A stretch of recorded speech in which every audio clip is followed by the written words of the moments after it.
সেই বিষয়টি সামনের সিন্ডিকেটে আসবে। জগন্নাথ বিশ্ববিদ্যালয়ের সাবেক উপাচার্য সাদেকা হালিম রুমা চৌধুরীর নামে ব্রিটিশ ভুয়া পাসপোর্টে দেশ ছাড়ার চেষ্টা করেছিলেন।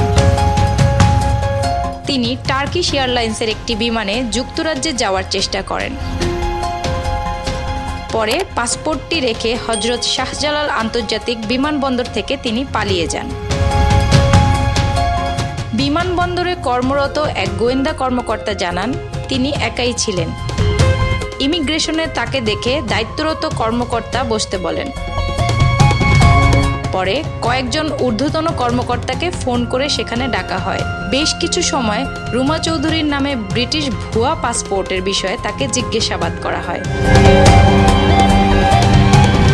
1.5 ঘন্টা পর তাকে জানানো হয় তিনি দেশ ছেড়ে যেতে পারবেন না, রেখে যেতে হবে পাসপোর্ট। পরে তিনি বিমানবন্দর থেকে দ্রুত সটকে পড়েন।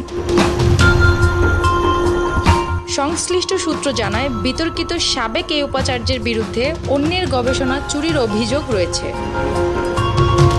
তখন তিনি ঢাকা বিশ্ববিদ্যালয়ের সমাজবিজ্ঞান অনুষদের ভারপ্রাপ্ত ডিন ছিলেন। তবে আওয়ামী লীগ ঘরানার হওয়ায় তার গবেষণা চুরির তদন্ত বেশি দূর এগোয়নি। আওয়ামী লীগ সরকারের পতন ও শেখ হাসিনার ভারতে পালিয়ে যাওয়ার পর 12ই আগস্ট পদত্যাগ করেন সাদেকা হালিম। এরপর থেকে আত্মগোপনে ছিলেন আওয়ামী লীগের উপদেষ্টা পরিষদের এই সদস্য।